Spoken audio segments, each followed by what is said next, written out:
Glória a Deus. Abra sua Bíblia comigo em Mateus capítulo 25.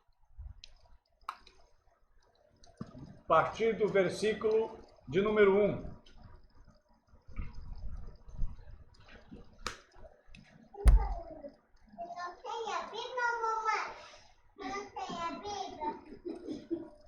Fala na terra, Jeová. Aleluia. Oh, glória. O reino dos céus, pois, será semelhante a 10 virgens que pegaram suas candeias e saíram para encontrar-se com o noivo. 5 delas eram insensatas e 5 eram prudentes. As insensatas pegaram suas candeias, mas não levaram óleo consigo. As prudentes, porém, levaram óleo em vasilhas juntamente com suas candeias. O noivo demorou a chegar e todas ficaram com sono e adormeceram. À meia-noite ouviu-se um grito: o noivo se aproxima, saiam para encontrá-lo. Então todas as virgens acordaram e prepararam suas candeias. As insensatas disseram às prudentes: deem-nos um pouco do seu óleo, pois as nossas candeias estão se apagando. Elas responderam: não, pois pode ser que não haja o suficiente para nós e para vocês. Vão comprar óleo para vocês. E saindo elas para comprar o óleo, chegou o noivo. As virgens que estavam preparadas entraram com ele para o banquete nupcial e a porta foi fechada. Amém? Amém. Glória a Deus. Aleluia. Louvado seja o nome do Senhor. O que é o reino dos céus? O que é o reino de Deus?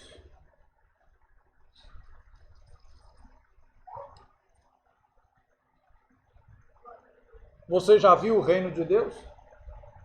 Jesus, quando esteve aqui, ele disse: é chegado a vós o reino de Deus, o reino dos céus. Ora a palavra diz reino de Deus, ora diz reino dos céus. Aonde está o reino de Deus? Está na igreja. Como assim o reino de Deus está na igreja? Aonde é que existe um reino, existe um rei. Aonde é que o Senhor Yeshua reina como o Rei dos Reis? Ele reina em cima nos céus e embaixo na terra. Apesar de hoje ainda todos os reinos não estarem completamente sujeitos a ele, a Bíblia diz que todo joelho se dobrará e toda língua confessará: Yeshua é o Senhor, para a glória de Deus. Todo joelho se dobrará e toda língua confessará que Jesus Cristo é o Senhor, para a glória de Deus. O reino de Deus é chegado a mim e a você. O reino de Deus está dentro de mim e dentro de você. Em que condições? Nas condições onde eu voluntariamente me ofereço como servo para obedecer. Porque neste reino, o rei não toma nada por violência. Não é por força e nem por violência, mas é pelo Espírito Santo de Deus. Se você abrir o coração, se você se render, se você se esforçar, então haverá lugar e o Espírito de Deus vai encher o seu coração. Quando você se fizer servo, então ele será de fato seu Senhor e seu Rei. A palavra diz que Jesus Cristo, quando veio ao mundo, se fez servo, abriu mão de si, não levou em conta o fato de ser Deus. Filipenses 2, de 5 a 8. A palavra diz que ele não considerou que ele não considerou, ele não pensou, ele não se atentou para o fato de ser Deus. Ele não se apegou a isso. Antes, achado na figura humana, se esvaziou, se fez servo, foi obediente até a morte e morte de cruz. Aleluia. Sabe por causa de quem, né? Por mim. Glória a Deus. Aleluia. Por minha causa e por sua causa. O que é que você pode fazer de mais importante na terra diante de Deus? Ou para com Deus? Obedecer até a morte. Seja fiel até a morte e dar-te-ei a coroa da vida. Aleluia. A palavra do Senhor é muito clara. Deus não quer sacrifícios de você. Deus não quer que você faça coisas miraculosas. Deus não quer poder, que você tenha poder, não quer sua sabedoria. Porque Deus tem todo o poder e toda a sabedoria. Aleluia. Deus quer em mim e em você que haja lugar para o Espírito Santo se manifestar. Deus está procurando corações que estão quebrantados. Quando você lê Isaías 61, a palavra diz que o Espírito do Senhor Deus está sobre mim pelo que me ungiu a pregar boas novas àqueles que estão muito tranquilos. É assim? Pregar boas novas aos quebrantados, a pôr em liberdade os cativos, os algemados. Sabem para onde os olhos de Deus devem olhar através de mim e de você? Para os cativos e oprimidos, para os pobres, para os rejeitados, para aqueles que ninguém olha, para aqueles que todos rejeitam. Esse é o tipo de gente que quando você levar a mensagem das boas novas do Evangelho, o coração dele vai receber. Aleluia. E então vai se cumprir nele aquilo que a palavra diz. Deus vai levantar aquele que não é para confundir aquele que acha que é. Oh, aleluia. Deus vai trazer essa mensagem em primeiro plano para os quebrantados, para os humildes. Então quer dizer que alguém que está em alta posição nunca tem oportunidade? Até tem, mas Jesus deixou claro. Quão difícil é para um rico entrar no reino dos céus. Não é impossível, mas é muito difícil. Porque todo o seu conjunto de valores está baseado no que ele tem. Toda a sua confiança está baseada naquilo que lhe permite fazer ou deixar de fazer. O rico tem grande dificuldade de confiar naquilo que não vê. Porque o seu coração já está posto naquilo que ele tem.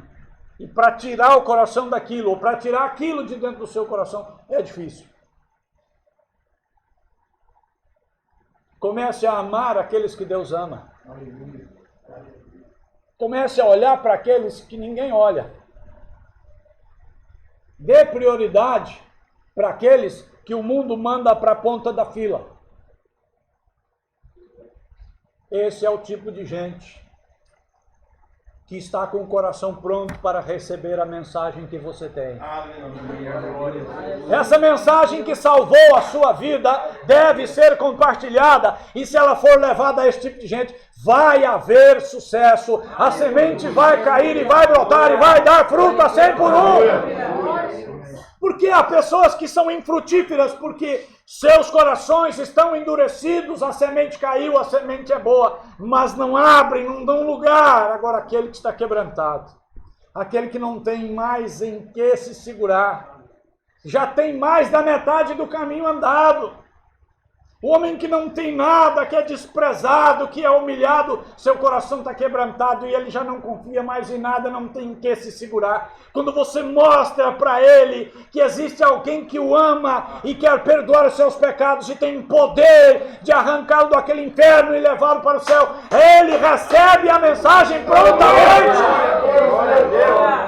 Não fique olhando para as pessoas como o mundo olha, porque os ricos são aqueles que, como está na palavra, são aqueles que levam vocês aos tribunais. Os ricos são aqueles que perseguem vocês, porque a confiança deles está no dinheiro que eles têm, e usando o dinheiro que têm, eles manipulam o mundo e as coisas. Mas aquele cujo coração está quebrantado vai provar daquilo que o mundo não conhece. Aquele que tem coração quebrantado vai receber luz. Aquele que reconhece a sua miséria aceita receber algo novo. Aquele que olha para si e acha que está vazio e que não tem nada e você oferece algo para ele, ele recebe prontamente. Mas aquele que está cheio, abastado até na tampa, você oferece algo para ele, ele não quero, não preciso. Leve a mensagem do Evangelho àquele que tem sede. Pregue o Evangelho para aquele que tem fome e sede de justiça, para que ele seja farto e seja saciado. Por que as pessoas não estão recebendo? Porque se encheram de outras coisas. Estão se enchendo das coisas que o diabo está oferecendo no mundo. Então não cabem as coisas do céu. Mas aquele que está humilhado, desprezado, rejeitado, passando falta e necessidade das coisas, está com o coração pronto para receber a mensagem. E quando ele receber, Deus vai levantar ele das cinzas e do pó e vai fazer assentar com os príncipes, como está na palavra. Olhe para as pessoas que Deus olha. A Bíblia diz que Deus dá graça ao humilde, mas resiste ao soberbo. Leve a mensagem para aqueles que a querem receber. Pregue para aqueles que estão precisando dela. O rico, o arrogante precisa da palavra? Precisa. Precisa muito.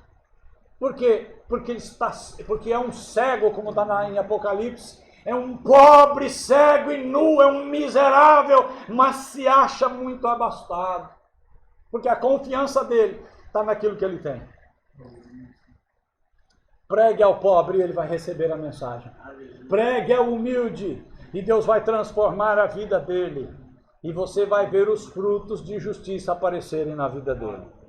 O reino de Deus está na igreja. Em que parte da igreja? Ainda temos que entender isso. Naquela parte que obedece. Não está em toda a igreja o reino? Não. O reino é onde tem um rei e onde tem servos. Ainda mais se tratando do reino de Deus. Você acha que o Senhor vai ficar obrigando alguém a obedecer? Não é essa a característica de Deus. Se quiserdes e me ouvirdes, comereis o melhor desta terra. Se quiserdes. A promessa, a palavra é clara, existe um condicional aí. O que estas virgens do texto representam? As pessoas salvas. As 5 prudentes e as 5 loucas. Aqui para contrariar certo grupo de irmãos que defendem uma linha teológica aí, né? Não vou entrar no mérito, mas 5 destas virgens com suas lamparinas. O texto diz que as 10 tinham lamparina, certo? Certo. 5 delas eram prudentes e 5 eram loucas. 5 delas tinham lamparina e tinham azeite. Diga aleluia. Aleluia. Mas 5 delas tinham lamparina, tinham azeite e tinham reserva. Diga glória a Deus. Glória. Aleluia. Estas virgens representam a igreja. Só que a igreja é um todo, e no meio da igreja existe uma parte da igreja de pessoas prudentes e uma parte de pessoas loucas. Aonde está a loucura? Em ter lamparina, em ter um fogo aceso nela e não ter reserva de óleo. Imagine que você vai sair para viajar no seu carro e só tem 2 litros de gasolina e você vai rodar 500 quilômetros. O que é que vai acontecer? Não vai acontecer. Com 2 litros você não vai rodar 500 quilômetros. Você tem a lamparina e ela está acesa pelo fogo do Espírito Santo. Aleluia! O que não pode na minha vida e na sua é faltar óleo de reserva, porque existe um foguinho aceso aí, existe uma pequena luz que brilha, existe no momento em que você aceitou Yeshua, Jesus como Senhor e Salvador, acendeu-se a luz da glória de Deus. Agora, eu não posso deixar apagar esta luz, e se eu não fizer provisão de azeite em reservas para o dia mau, minha luz vai se apagar. O que significam essas mulheres, estas virgens? Duas partes, dois grupos, duas atitudes, duas partes, dois grupos de um mesmo povo. O mesmo povo, duas atitudes. Que atitude? Uma atitude de prudência, de escolhas corretas. Pessoas fazem escolhas corretas, pessoas tomam decisões erradas. Pessoas estão pautando suas vidas baseadas nisso. Já que acendeu a luz, já que o fogo do Espírito está sobre mim, não vai nunca mais faltar o óleo, porque eu sempre o buscarei e sempre o terei. Aleluia, glória a Deus. O que são essas lâmpadas? Lucas, capítulo 11, versos 34 e 36. A lâmpada é a que traz luz. Agora a lâmpada precisa estar acesa.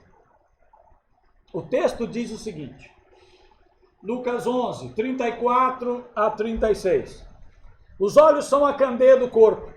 Quando os seus olhos forem bons, igualmente todo o seu corpo estará cheio de luz. Mas quando forem maus, igualmente o seu corpo estará cheio de trevas. Portanto, cuidado para que a luz que está em seu interior não sejam trevas. Logo, se todo o seu corpo estiver cheio de luz e nenhuma parte dele estiver em trevas, estará completamente iluminado, como quando a luz de uma candeia brilha sobre você. O que o texto está dizendo? Que a maneira como eu vejo as coisas, a maneira como eu sou. A pessoa que olha para certas coisas e entende de uma maneira, e há pessoas que olham para aquela mesma coisa e entendem de forma diferenciada. Por quê? Porque a luz que está nela se inclina para uma direção ou outra. O que é esta luz que está em mim, que me faz ser luz ou trevas? O meu coração. De que está cheio o meu coração? Quais são os meus valores e no que eu creio? Isso é a luz da minha vida. Você já leu um texto em Eclesiastes que diz assim: sobre tudo que se deve guardar, guarda também o teu coração, porque dele procedem todas as saídas da vida. Amém? Amém. O que quer dizer isso? Que a sua vida vai ser direcionada por aquilo que está no teu coração. Do que está no meu coração? No meu próprio eu. Quando é que eu não vou ser guiado pelo meu coração? Quando eu correr lá para Jeremias e descobrir que o coração do homem é desesperadamente corrupto. E então eu vou fugir da maldição e vou correr atrás da bênção. Porque o texto lá diz: maldito o homem que confia no homem e faz da carne o seu braço.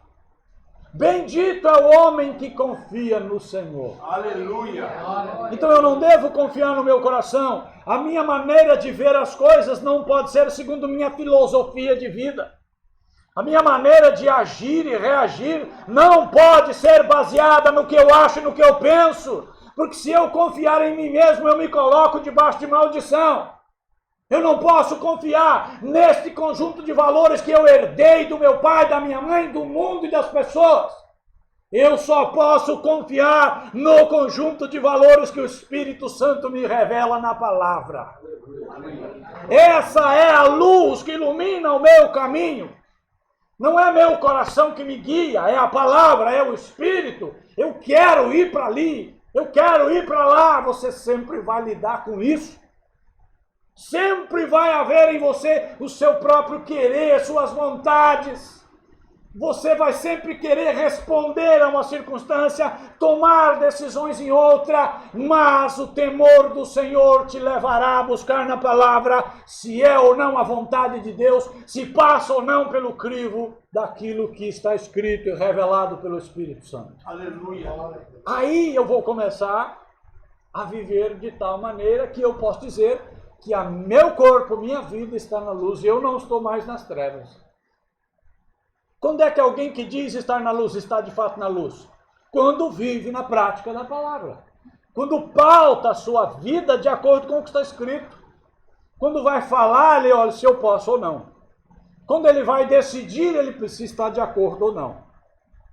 Porque já não vive mais para si. Quando você lê Salmo 119, não é lindo dizer: tua palavra é luz para o meu caminho? Que coisa poética. Que coisa linda. Mas e a prática? Eu preciso trazer para a realidade. Como é que a palavra de Deus vai ser luz para o meu caminho? Quando eu andar segundo ela. Lâmpada para os meus pés é a tua palavra. Como assim? Porque ela me faz saber em que caminhos eu estou andando. E me revela se são caminhos de morte ou não. O homem faz muitos planos no seu coração e acha que tudo vai muito bem. Mas a palavra diz que há caminhos que ao homem parecem ser bons, mas o fim deles é morte. Então a minha dependência é no Senhor e na palavra. Ela é a luz que me guia. Lâmpada cheia é o que deve haver em mim e em você. Amém? Amém. Mas não é o suficiente. Crente é farturento. A lâmpada está cheia, mas tem baldes e baldes de reserva. Aleluia! Aleluia! Tem que ter azeite até na tampa. Você olha na lamparina, ela está toda busuntada por fora. Falou, aí tem óleo com sobra. E não é só isso não, o óleo está escorrendo e ainda tem baldes de reserva. Aleluia! Para que no dia mau, para que quando as trevas vierem, sua luz não se apague. Aleluia! Para que quando você for confrontado e às vezes não tiver como correr atrás do óleo, você o terá em reservas. Aleluia. Isso é necessário. Você tem que se preparar enquanto é tempo. Reserva de óleo em vasilhas. O que significa isso? Como é que eu vou aumentar minha reserva de óleo? Olha o caminho que tem aí para nós seguirmos. Obras aprovadas por Deus. Aumenta a medida do meu óleo? Sim, porque se eu digo que tem fé, eu provo a minha fé pelas minhas obras. Quando eu ando em obediência à palavra de Deus, praticando a palavra, vivendo de acordo com a vontade de Deus, eu estou acumulando óleo, porque estou andando segundo a vontade de Deus. Estou trabalhando para o reino e a Bíblia diz que no Senhor o nosso trabalho não é em vão. Para todo o meu esforço há recompensa.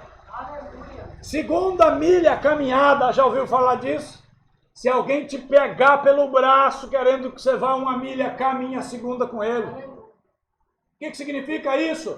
É aquele tempo da sua provação. Aquele tempo que você gostaria de ter dado uma bicuda no fundo do balde, e o Espírito Santo de Deus diz: aquieta-te, sossega, suporta o teu irmão em amor e anda a segunda milha. Põe a minha palavra em prática, porque assim o nome do Senhor é glorificado. Aleluia. Então, quando você aprende a não chutar o balde no primeiro impulso, quando você aprende a caminhar a segunda milha, a morder aquela sua língua que está coçando para sair para fora, quando você cala a boca, quando você espera o momento, quando você suporta a humilhação, quando você carrega no ombro o fardo, crendo que está fazendo tudo de acordo com a vontade de Deus e espera a hora de Deus te levantar. Isso é segunda milha caminhada, isso é obra diante de Deus, você faz todas as coisas para a glória dele. Aleluia. Obediência provada. Deus te manda, vai que eu sou contigo. E você sai e vai. Quando chega lá no meio do caminho, você olha para todo lado, cadê? Fala, vou voltar. E aí? Mas se você não recebeu uma palavra dizendo, segue, vai que eu sou contigo. Eu recebi, mas e agora? o Senhor está provando a sua obediência. Quando Deus te dá uma palavra, segue, permanece, não desiste, não retrocede. A palavra diz em Hebreus que nós não somos daqueles que retrocedem para a perdição. Nós somos daqueles que perseveram para ganhar as nossas almas. Ah, mas está difícil. Sim, ninguém disse que seria fácil. Se disseram para você que seria deitar em berço esplêndido, mentiram para você. O evangelho que te pregaram foi um evangelho torcido. Jesus deixou claro: no mundo tereis aflições, passem por elas com bom ânimo, porque eu já venci o mundo. Aleluia. Este é o evangelho do Senhor. Leva a tua cruz dia a dia, nega-te a ti mesmo, segue as minhas pisadas. Este é o evangelho de Cristo Jesus. Glória a Deus. Deus está provando a sua obediência para ver se vai chegar o momento em que você vai falar: agora chega. Para Deus falar nos seus ouvidos, chega de quê? A Bíblia diz: considerem o autor e consumador da vossa fé. Olhem para aquele que suportou a cruz e a humilhação por causa de vós, porque vocês não resistiram ao pecado ainda até o sangue. A nossa luta contra o pecado está num nível ainda muito leve. Nenhum de nós jamais derramou o próprio sangue resistindo ou combatendo contra o pecado. Então atentem para aquele que é o nosso exemplo maior. Olha para aquele que despiu-se da sua glória, se fez homem, foi servo obediente até a morte e morte de maldição. Tenha ele como referência para você não desistir, não desanimar e não retroceder. Isso vai aumentando a medida do seu ódio. Quando o diabo está assim, encostado em você, com as duas mãos estendidas para bater a palma, fala: agora ele recua, você diz assim: eu sei que o meu Redentor vive. Oh, aleluia! E eu não sou daquele que retrocede, mas daquele que persevera para a salvação da alma. Aí o diabo tem que encolher as mãozonas feias dele para trás, e não deu dessa vez. E o seu óleo vai aumentando. Suas reservas vão aumentando. Naquele dia da sua provação, naquele momento em que você ia abrindo a boca para murmurar, você cerrou os dentes e disse: tudo posso naquele que me fortalece. Eu sei que o meu Redentor vive e por fim se levantará. Eu sei em quem tenho crido.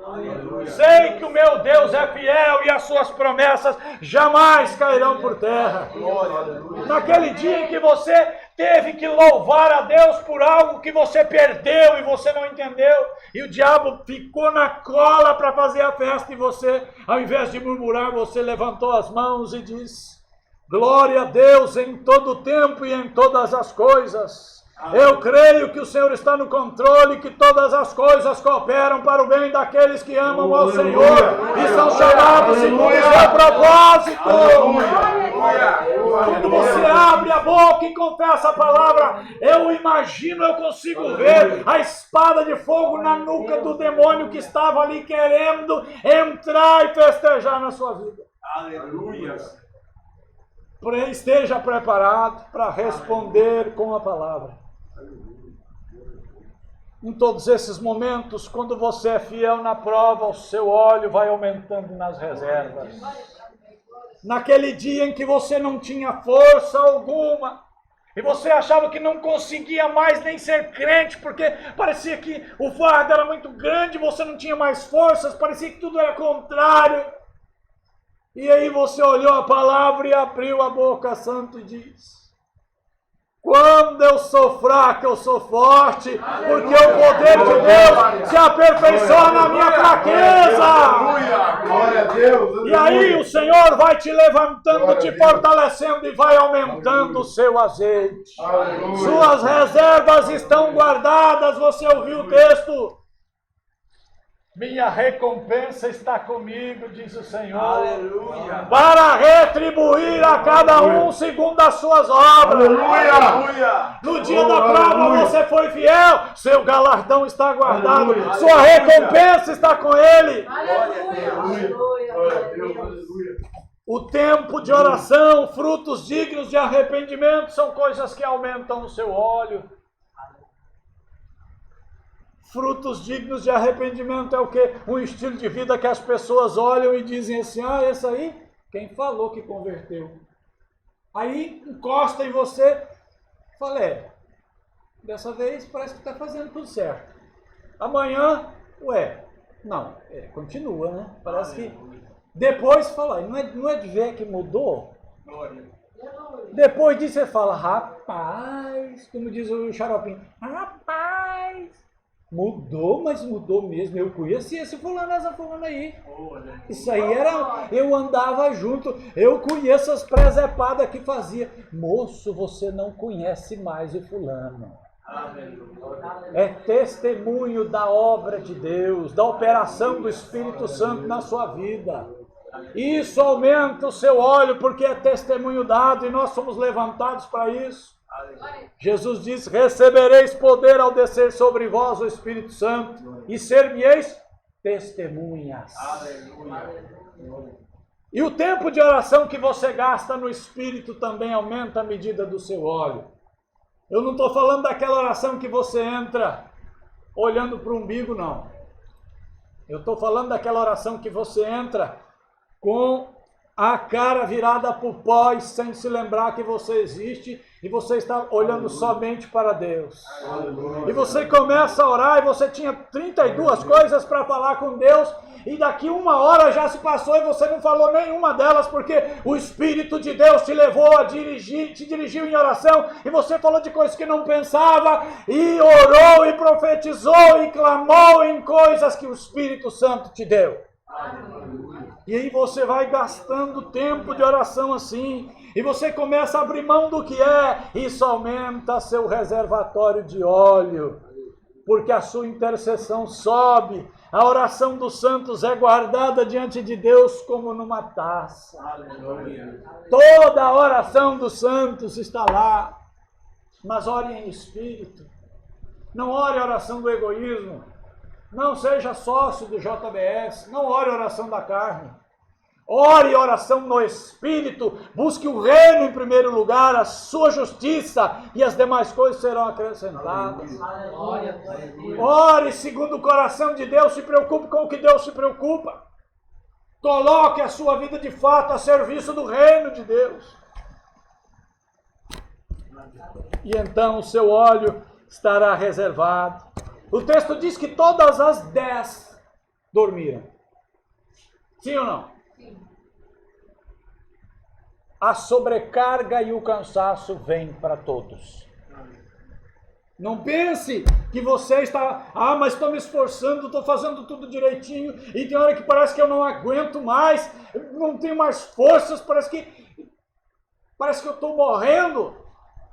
O cansaço e o sono, essa sobrecarga vem para todos.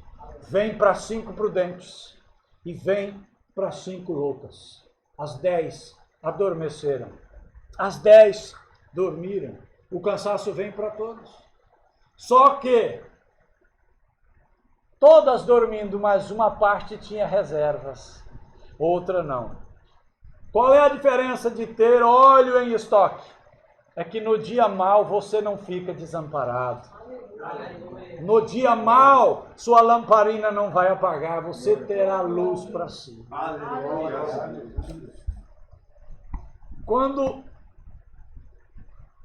você está com o seu reservatório cheio, preparado, você vai ouvir uma voz e aí você tem que sair ao encontro do noivo.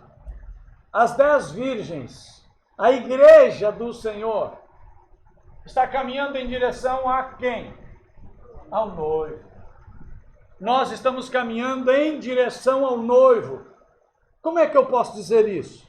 Porque se eu estou andando e olhando para o meu alvo, eu estou andando em direção do noivo, porque Ele é o autor e consumador da minha. Aleluia. Então, como noiva de Cristo, a igreja, nós estamos caminhando na direção do noivo. Nós estamos indo ao encontro dele. Mesmo cansado ao ouvir o Espírito, você precisa se mover do seu lugar. Aleluia. Mesmo achando que você não tem mais força alguma, você é forte e o poder de Deus se move em você. Aleluia. E você pode todas as coisas naquele que te fortalece. Aleluia. Quando você achar que não pode, lembra da palavra: sim, eu posso todas as coisas naquele que me fortalece. Aleluia. Louvado seja o nome do Senhor. É necessário manter esta reserva para o dia extremo, para o dia mau. Essa reserva não é para ser repartida, entenda isso. Essa reserva é meu galardão, é meu depósito que o Senhor está guardando. É a minha recompensa, é a minha garantia. Isso não fica comigo, isso está na mão do Senhor. Mas no dia mau eu não ficarei desamparado. Essa reserva precisa ser comprada, adquirida. Quando? Ao longo da caminhada, no dia que se chama hoje. Não é amanhã que começa, é agora. O meu óleo tem que ser adquirido agora, em todo o tempo. Eu tenho a minha lâmpada acesa, mas eu preciso guardar o meu óleo. Não espere ouvir a voz do noivo para comprar azeite, porque aí não dará tempo. Quando a trombeta soar, não haverá mais tempo de sair correndo. Vai haver um corre-corre, vai, mas inútil. Prepara as tuas reservas, para que naquele dia você não seja pego de surpresa. Amém? Você faz parte de qual grupo das 10?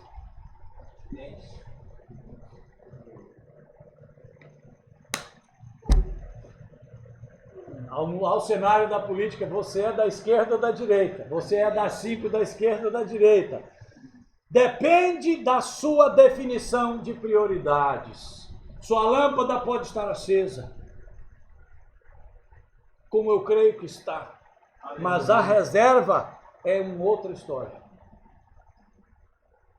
Todo aquele sobre quem o Espírito de Deus desceu, todo aquele em quem o Senhor habita, tem esta lâmpada, esta luz acesa. Amém? Amém? Agora as reservas, como nós acabamos de falar. A reserva é a minha atitude. Depende da definição das minhas prioridades. Depende da revelação da palavra que eu tenho e dos tempos de Deus. Você, olhando a palavra, olhando o mundo, você acha que estamos vivendo em que era, em que tempo? Qual é o tempo que nós estamos vivendo? Que dias são esses? Que tempo é esse que nós estamos vivendo sobre a terra? Dá para sentir o cheiro do desespero daqueles que vão ficar. Porque eu não fico, não. Aleluia. Subirei. Aleluia. E você? Eu subirei. Aleluia. Sempre haverá algo tentando roubar o seu tempo com Deus. Preste atenção nisso. Sempre, sempre e sempre vai haver alguma coisa tentando te distrair e roubar o seu tempo com Deus. Crente, não fique preocupado que o diabo vai aparecer para você. Fique com medo, não. Uma das armas que o diabo tem e usa com muita eficácia nesta era é a arma que rouba o meu tempo e o seu. Tem gente que não faz nada e não tem tempo para nada. Já viu isso? É. Sempre haverá algo tentando tirar as suas forças. Ai, não estou conseguindo orar. Misericórdia. Quando você estava no mundo era assim? Era. No mundo tudo ia de vento em popa. 2:30 da manhã, o nego chegava do bailão, quando era 6:30, 7, estava no serviço e estava alegrinho. Agora chama para orar, Fala a sobrecarga vem. Quando você começa um propósito de oração, você vai, daqui a pouco você parece que está carregando um caminhão de cimento na nuca. Você quer levantar o pescocinho assim, mas você fala, misericórdia. Eu devo estar doente, não é possível. Estou com anemia. É a sobrecarga espiritual. Sempre o diabo vai querer roubar o seu tempo e suas energias. Tirar o seu foco para que você não ore, para que você não tenha tempo com Deus. E o que você vai fazer? Lembra disso. O diabo não está com um tridente te atacando. Ele veio para quê? Opa! Primeira coisa, ele veio para quê? Então preste atenção nisso. Porque se ele roubar o seu tempo, se ele roubar as suas energias, ele já matou você. Porque você começa a não orar mais, começa a não gastar mais tempo com Deus, e aí você vai ficando raquítico, doente espiritualmente. E aí um ventinho de nada tira você do caminho. Uma sugestãozinha qualquer de meia dúzia de palavras, uma conversazinha vazia, tira você do propósito. Qualquer esbarrãozinho te faz tropeçar e cair. Então fique atento nesse tempo, para o diabo não roubar o seu tempo e não tirar as suas forças. Quando você começar a ver que está muito atribulado, preste atenção. Quando você começar a perceber que não está sobrecarregado, não está tendo força, tome cuidado e reaja. Quando você está sobrecarregado, o que acontece? Você vai morrer debaixo do peso? Não, não vai. Quando o seu tempo começar a ser roubado e você percebeu que o seu tempo está sendo tirado com coisas que não são o reino, o que você vai fazer? Depende do seu conjunto de valores. Se você estiver ligado, você vai perceber que o diabo está roubando você. Ele veio roubar. E se ele roubar, ele mata. E se ele matar, ele destrói definitivamente você. Por isso, roubar, matar e destruir. Todo cuidado. Quando a trombeta soar, não haverá mais tempo para comprar azeite. Guarde isso no coração. Faça o esforço necessário para ter suas reservas, para começar a acumular suas reservas agora. Tenha vida com Deus, tenha comunhão com Deus. Como é que eu tenho comunhão com Deus? Você já aprendeu isso. Só que são coisas tão simples que você acha que não. O crente ele é traído porque quer se apegar a coisas mais complicadas. Não aprendeu nem lançar o alicerce direito.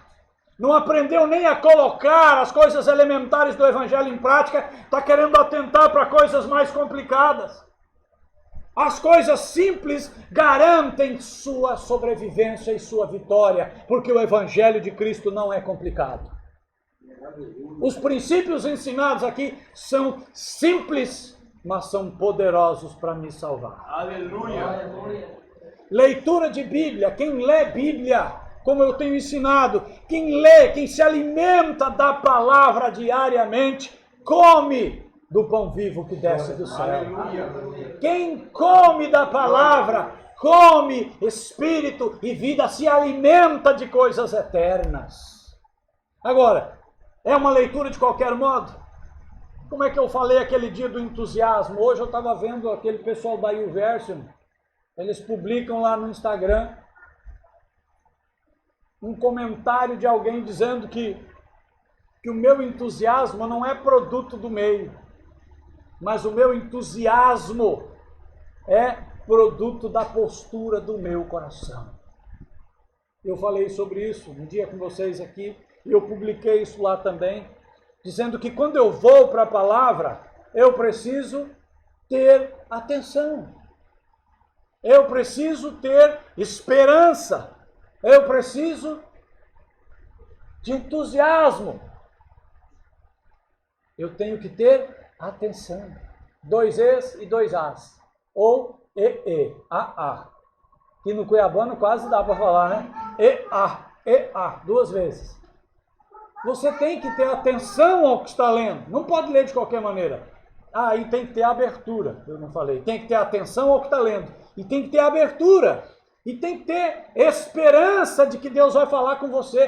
Tem que ter o quê? Entusiasmo. Quando a pessoa se converte e Deus fala com ele num versículo, segunda vez que ele volta na palavra, ele volta com expectativa, com entusiasmo. Ele fala, Deus falou comigo ontem, rapaz, mudou minha vida. E eu estou indo ler a palavra de novo e Deus vai falar comigo de novo. O que significa esse entusiasmo? Significa uma demonstração de fé, que eu estou indo para a palavra, sabendo que ela vem de Deus e crendo que Ele vai falar comigo. Aí as coisas começam a mudar de rumo. Não se lê a Bíblia como se lê qualquer livro. Tem que ter uma preparação. Você precisa pedir ao Espírito que te dê revelações. Peça ao Espírito de Deus que te abra os olhos espirituais. Porque a palavra, Jesus disse, as palavras que eu vos tenho dito são espírito e vida. Então, esta é uma coisa muito importante. Você aprendeu isso assim que se converteu. Como é que eu posso ter vida com Deus? Como é que eu posso aumentar minhas reservas? Lendo a Bíblia desta maneira. Porque aí você se alimenta de Deus, você recebe revelações, você cresce, você é corrigido, você é curado, você é transformado. E aí eu preciso fazer o que além da leitura? Eu preciso meditar no que eu estou lendo. Tem gente que lê muito rápido e sai no corre-corre. Está perdendo tempo da leitura, porque a palavra que cai na beira do caminho, o inimigo vai tirar. Quando você lê, ou quando você ouve a palavra, gaste tempo com o que leu. Medite no que leu. O que significa esse meditar? Deixar a semente descer em boa terra para lançar raízes profundas, para que dê fruto a 100 por 1 para a glória de Deus. Outra coisa importante que também faz aumentar, eu já falei, é a oração. É o jejum, é a consagração, o louvor e a adoração. Tem gente que só faz jejum quando precisa de uma bênção, ou quando está enfrentando uma luta. Faça jejum para se consagrar ao Senhor. Separe um tempo, arrume um lugar, se separe e fique lá em consagração, em oração, em louvor, em adoração. Fique na comunhão do Mestre, como dizem. E você vai se alimentar do Espírito e da vida de Deus.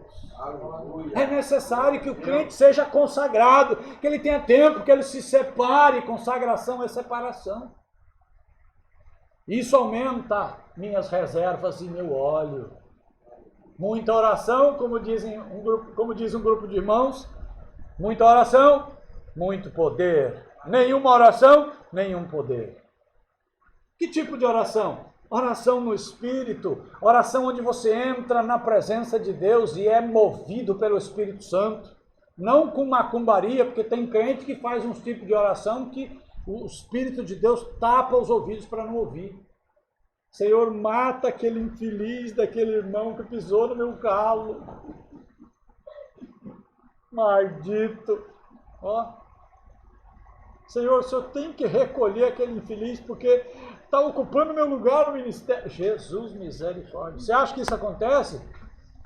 Só para você dormir tranquilo, eu conheço histórias verídicas de irmãos, tá? Que mandaram matar irmãos dentro de uma igreja aí. Irmãos, né? Muito maus. Contrataram um pistoleiro para matar certo pastor. Então, é isso aí. Outra coisa que aumenta a medida do meu óleo é a prática da palavra, é o exercício, é colocar em prática o que eu aprendi, é viver a palavra. Ah, eu estou fazendo a obra, eu estou lá, eu sou pastor, eu sou evangelista. Se você não vive a palavra, você sabe o bem que deve fazer e não faz, você peca. Então eu tenho que viver a palavra, colocar em prática, ter temor de Deus e andar em obediência. Sabendo muitas vezes que certas coisas até me são lícitas, mas não edificam e não convém. Ah, não vou abrir mão da minha vida só porque os outros estão falando, às vezes é necessário. Às vezes é necessário abrir mão de alguns direitos seus por causa daquele irmão fraco que ainda não tem maturidade na fé. Sabe que tem um grupo de irmãos por aí que defende, é uma polêmica, uns dizem que isso pode, aquilo não pode. Eu digo, olha, pensa comigo, Se você podendo gera escândalo, então deixe de poder. Porque nós não fomos chamados para agradar a nós mesmos, mas ao Senhor. Aleluia. Tem crente que está na igreja como as 5 virgens loucas. Está ali, a lâmpada acendeu, está de bom tamanho. A hora que apagar é isso mesmo. Não considera que o noivo virá a hora em que não se espera. E não fazem reservas. Outra coisa, além da prática, porque não adianta ler, meditar e aprender e não viver. É a vigilância, muito importante a vigilância. Ah, eu estou na igreja, eu estou lá e tal, mas... E aí o diabo começa com laços, com armadilhas e com circunstâncias. Sabe o que representa quando você não vigia? Um prego daquele 15 por 21, 17 por 21 de pregar cargo, né? No fundo do seu barril. E o seu óleo, ó, quando você não vigia. Você tem suas reservas? Tem, minhas reservas estão guardadas no Senhor. Ninguém toma a minha coroa? Não. Mas no meu dia a dia, se eu tropeçar, se eu me desviar do caminho, como é que eu vou tomar posse da minha recompensa? Ser fiel até... E aí então a recompensa virá. Amém?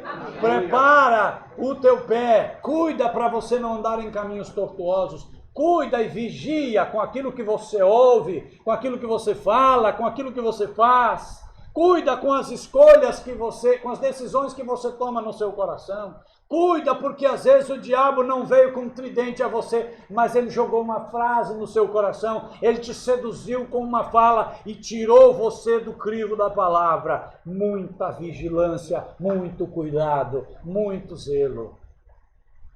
Amém? Comece hoje a comprar azeite, mas não leve baldes cheios. Leve baldes vazios. Como é que eu faço isso? Eu abro mão de mim. Eu me rendo aos pés do Senhor. Eu renuncio ao que eu sou. Eu abro mão do meu ego para dar lugar ao Espírito Santo de Deus. Essa é a maior unção que o homem pode querer. Ser cheio do Espírito Santo de Deus. Esvazia-te, abre mão do seu ego, renuncia-te a ti mesmo e anda pelo caminho, porque então o seu azeite vai sendo guardado. Aleluia. Ouça a voz do Espírito, não endureça o seu coração, caso contrário, não ouvirás a voz do noivo. Aquele que, ouvindo a voz do Espírito de Deus nesses dias, tem endurecido o seu coração, certamente não ouvirá quando o noivo chamar, e ficarão adormecidos. E aí, quando quiserem correr atrás de óleo, não dará mais tempo. Amém? Vamos ficar de pé.